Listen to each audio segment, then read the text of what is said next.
بات نہیں ہے.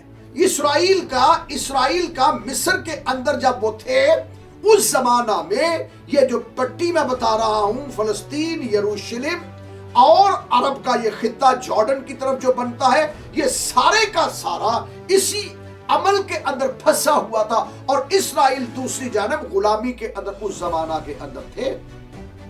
اب جب اسرائیل آ رہے تھے کہ ہم اس پٹی کے اوپر آگے قبضہ کریں، تب خدا نے کہا کہ ان کو ڈیمولش کر دو، مار دو ان کو، میرا غضب ان پر بڑھ گیا، انہیں برباد کر دو، تباہ کر دو، ان کے بچوں کو بھی نہیں چھوڑو.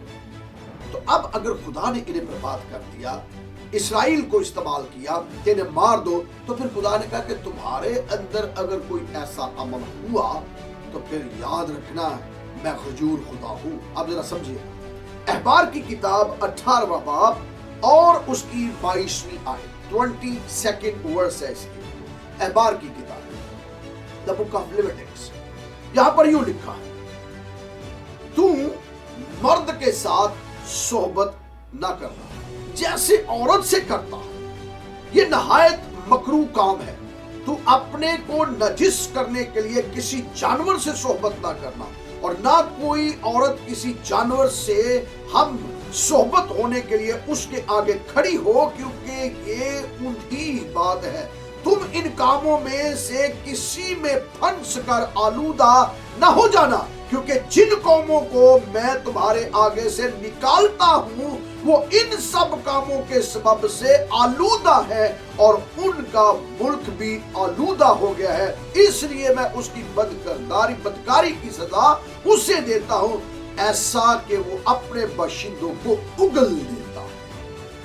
یہ ہے خدا کا کلام کہ اے اسرائیلیوں، تم نے اس ملک کے اندر داخل ہونا ہے، ملک موعود کے اندر جہاں دودھ اور شہد کی نہریں بہتی ہیں، تم نے اس میں داخل ہونا ہے، جہاں کے انگور بڑے اچھے ہیں، زیتون بڑے اچھے ہیں، جہاں بہت خوبصورتی ہے، وہاں تم نے جانا ہے. لیکن جانے سے پہلے یاد رکھنا یہ عمل نہیں کرنا. کیوں؟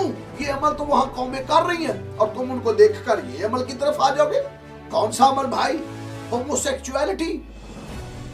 یہ عمل نہیں تم نے کرنا. اگر تم نے یہ عمل کیا تو سنو، میں نے تم سے پہلے ان کو کیوں نکالا یہاں سے؟ میں نے یہ زمین پاک کیوں کی ہے؟ میں نے یہ خطہ پاک کیوں کی ہے؟ میں نے یہ خطہ صاف کیوں کیا؟ میں دوبارہ اس آیت کو پڑھ رہا ہوں تاکہ آپ اس کو سمجھ سکیں. تم ان کاموں میں سے کسی میں پھنس کر آلودہ نہ ہو جانا، کیونکہ جن قوموں کو میں تمہارے آگے سے نکالتا ہوں وہ ان سب کاموں کے سبب سے آلودہ ہیں. وہ قومیں جانوروں کے ساتھ سیکچول ریلیشن شپ قائم کرتی ہیں، اینیملز کے ساتھ. وہ قومیں غیر فطرتی جنسی عمل کے اندر جو ہے مبتلا ہیں. وہ عورتیں آپس کے اندر جنسی تسکین حاصل کرتی ہیں، اور مرد کے ساتھ جنسی تسکین حاصل کرتا ہے. اس لیے انہیں میں نے برباد کرنا ہے. سدوم اور عمورہ تو ایک تھا نا. سدوم اور عمورہ جو پرومیننٹ ہمیں نظر آ رہا ہے نا، انہوں نے تو یہ کوشش کی نا کہ ان فرشتوں کے ساتھ ہم کریں، اور وہ پرومیننٹ ہو گیا، اور خدا نے آگ اور گندک آسمان سے نازل کی اور اس کو برباد کر دیا، اور جو آج بھی عبرت کا نشان ہے.